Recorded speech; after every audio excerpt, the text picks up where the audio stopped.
The #1 rule for anyone with a productive public land coos deer spot is to never take anyone there. But my friend Floyd Green is violating that rule by escorting me into his favorite back corner of Arizona's Coronado National Forest, where he's going to leave me to enjoy the serene stillness of desert whitetail country. After a long and busy year, I'm here to soak up the dead quiet and just maybe find the buck of a lifetime. I'm Steven Ranella. To me, hunting isn't only about the pursuit of an animal. It's about who we are and what we're made of. I live to hunt and hunt to live. I am a meat eater.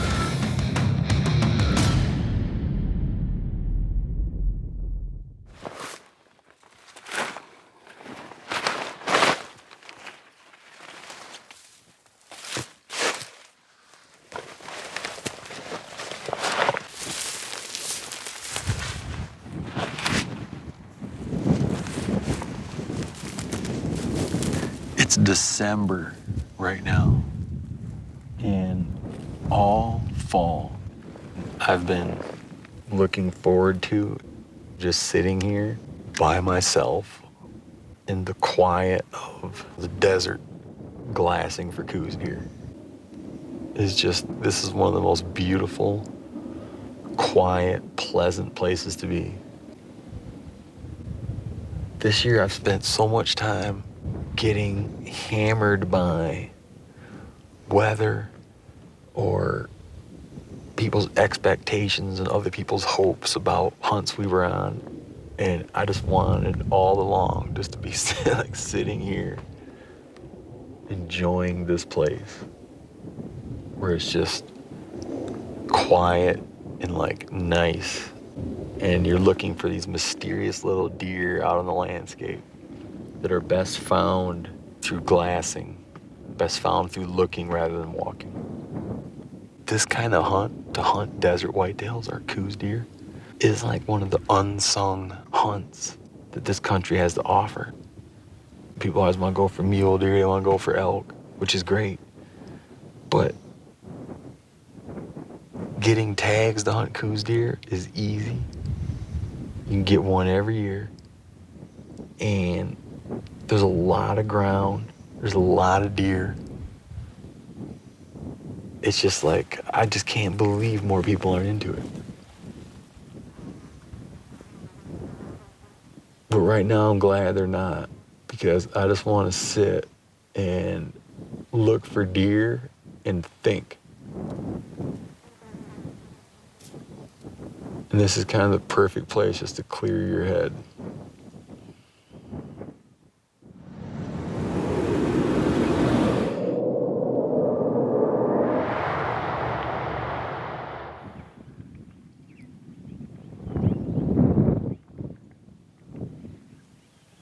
The thing I think about on mornings like this when it's so crisp and quiet is hunting tends to be handed down from father to son. My dad had me when he was old. He had me when he was 50. Like, my dad fought in World War II. And when he got back from the war, you know, he bought a place in Wisconsin and started hunting more and started bow hunting. Then he bought a place in Michigan, and that's where I was raised. And by the time I left home, we fought about everything. I mean, we fought about everything. And I remember I was living in Montana, and it was late spring, and I just got back from picking a bunch of morels, and I had the morels. I was living in this basement, and I had all my morels up, drying in the sun on window screens. And I got a call from my dad, and he told me that he'd been diagnosed with pretty severe lung cancer, and he had about 6 months to live. And the last hunting and fishing we did together was I had him out on the porch overlooking the lake I was brought up on. And I set a bunch of tip-ups out on the water for pike. And we'd sit up on the screened-in deck. And then when the flag went up, I'd run out to check what we had. And when I'd come back, he was so he was kind of out of it. And he would kind of have forgotten that we were even fishing, you know. Like he'd fall asleep and wake up and it was all a haze. And it wasn't a few days after that that we were giving him a lot of morphine. And I'd go to give him morphine and he'd take the oxygen out, like he didn't want the oxygen anymore. And the last thing he ever said is he kind of woke up from a stupor. And he said, I want to go for a nice long drive. That always struck me as the weirdest thing to say. And, like being out in a place like this, man, as much as we fought,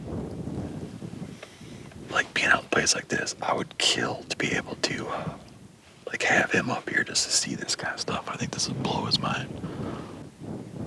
I always think about that when it's quiet like this, you know.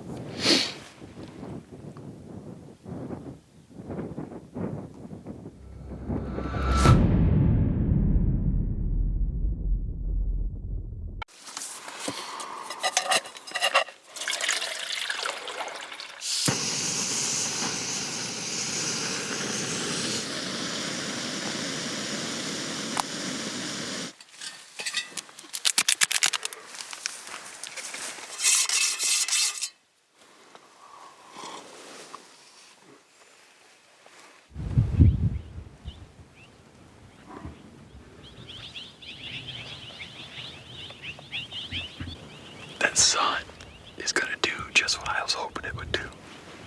Light up the hillside. The deer just pop, you know, the sun shines on it. This is probably my best opportunity yet, where there's a buck at the base of that volcano-shaped peak up there. I feel like I'm not gonna go after that buck. Because here's the deal.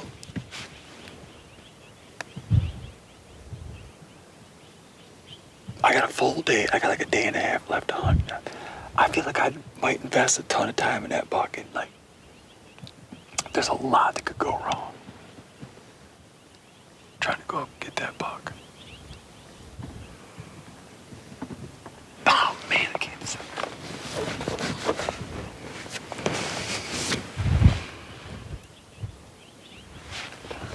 That thing's a long ways away.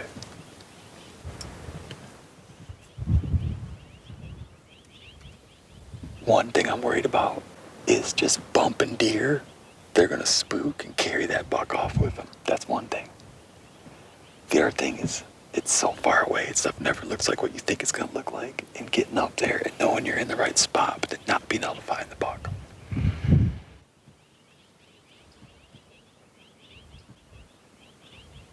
I'm just gonna remember that that guy's up there and come back later if I need to. So here's the thing about this buck situation. When I was a kid, if you got a big deer, and I never did as a kid, if you did get a big deer, you got a big deer because it happened to be the first one that came along. I remember one year my old man killed a real nice whitetail. And he didn't kill that whitetail because he'd been passing up all kinds of bucks. He killed that whitetail because he was in his stand and that whitetail walked by, and it might have been a spike, it might have been a big 8-point. It wasn't until I was much older that I developed like the patience to let some deer walk by. But sometimes you go out in the area and there's a lot of animals around, and you realize that if you were just to shoot the first deer you see, you're not gonna be hunting that long. And you wanna be out and let the whole activity breathe and have it have space. In a situation like that, I like to take my time and try to find nice, mature animals if I'm not in a meat crisis, and right now I'm not. The way I think about it, if you really love something and admire something, I think it's natural that over time you're gonna want a handful of like exemplary specimens that you'd have in your home to look at and appreciate. I don't feel that I need to fill my home with tons of them. I don't think of it as a display to other people. It's not for them, it's for me. But it becomes this emblem of something. It's not like a bragging thing, but it's like there's this thing of beauty that you admire.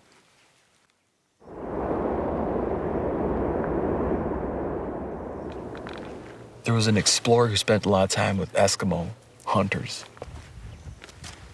And he was saying how when they killed a polar bear, they would bring the polar bear's head home and they would offer it pieces of meat. What they explained to him was the bear would realize that the hunter was a good guy. He was okay. And he would explain to other bears, like to the bear spirits, he would explain to the bear spirits that if you're gonna have to get killed by someone, that's not a bad guy to kill you. I believe that showing respect to animals and appreciating their attributes makes you a better hunter. So trophy hunting is like, and as much I hate the term, because I think the implication is that you don't care about any other part of the animal. If I was to shoot a big buck and someone came along and said, you can walk out of here with that head or that body, I would absolutely take the body. Because I think it would be a form of sin to make the other decision, a sin against the land, you know? But if I can have the head and the body, that's a good deal.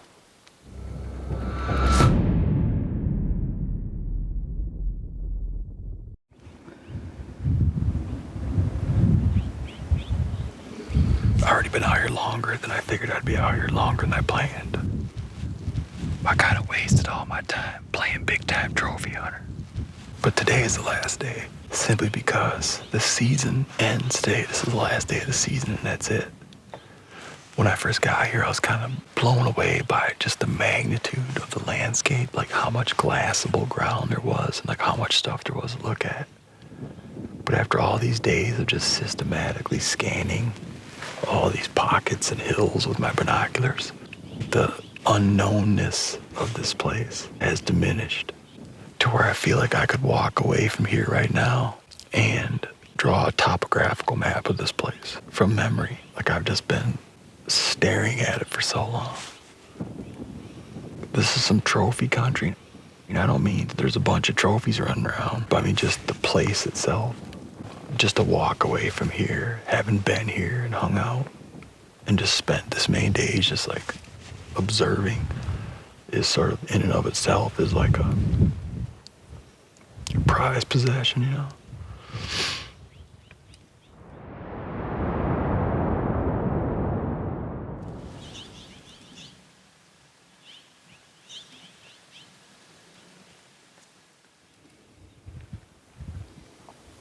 Ooh, there's a bedded down deer.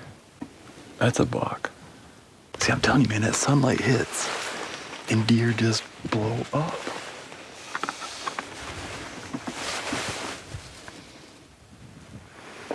Holy smokes.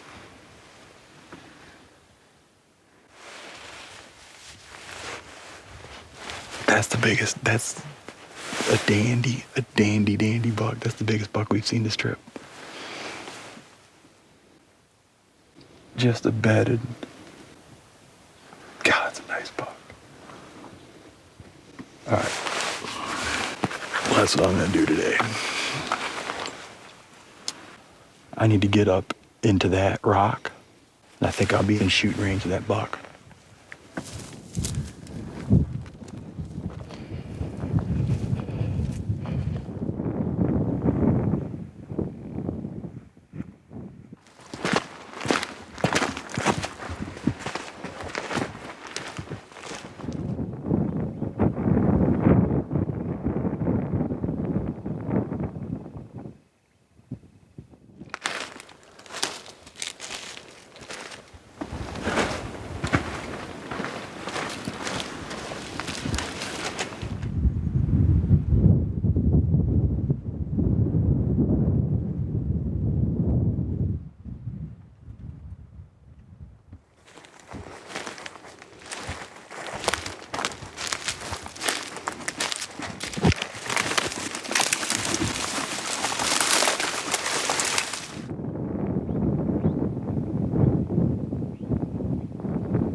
deer's somewhere up there. I mean, it's been so long. I mean, who knows what it's doing now, but it's somewhere up there.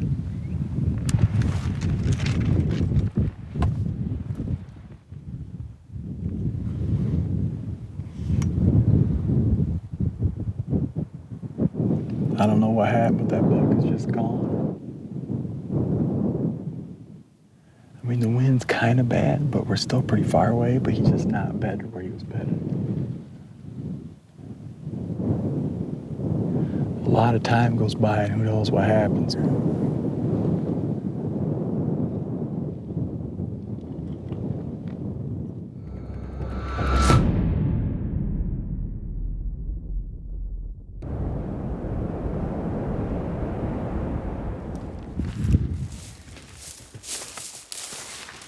It's funny to end a hunting trip on the actual last day of the hunting season. Like, it would be illegal for me to hunt tomorrow. Because it gives it this perfect finality, you know? Like, you can't entertain ideas about coming back out one more time. It's just done. It's over. It's kind of a blessing because it lets you walk away from it. The thing that surprised me most about this trip is how unbummed out I am that I didn't get a deer. I was expecting to be really upset, but I just am not. I think that's like a weird thing. Like, I came out here with this idea, a conflicted idea of trying to find a big Coues deer buck. I got a bunch of meat in my freezer. I'm not hurting for it at all. And I was like, this would be the perfect opportunity to come out and just be with myself and shoot a wall hanger Coues deer. And it's funny because even though I'm conflicted about trophy hunting, and the upside of trophy hunting is you don't come back and you're like, I was skunked. You come back and you think, well, I didn't find the one I was looking for. But I'll always juggle that, the little bit of a pickle you get in as being like to hunt for meat or to hunt for other purposes as well. It's like if I had just come out to get deer meat, I would have shot a deer. My trip would have been over. So I made a deal and I swapped that for having just the time and the quiet that I spent just like studying deer, watching deer, trying to make a plan, plotting, looking, you know? And in the end, you wind up coming out of there with nothing, but it's almost short selling it too to say he came out of there with nothing, because he came out with this like rich class of experiences that I wouldn't have experienced or enjoyed if I just shot that spike. But some other part of me is like, you know, that's what you're out there for, man. You're out there to get a deer. There's a deer. I think when it comes to family, love, hunting, it's just like this stuff is so complicated. It's so complicated that, like, I'm a dude who talks a lot, and it's so complicated that I can't explain, like, I just can't explain sort of what I think when I look at a deer sometimes. Is it meat? Or is it some sort of emblem? Or is it something grander than each? Because it's like this, you know, this amalgam, man. It's like this thing that's just bigger than any part. It's all of that stuff. It's emblems, bragging rights, adventure, meat, history, challenge, motivation, being a little bit crazy. It's just all the parts of the world.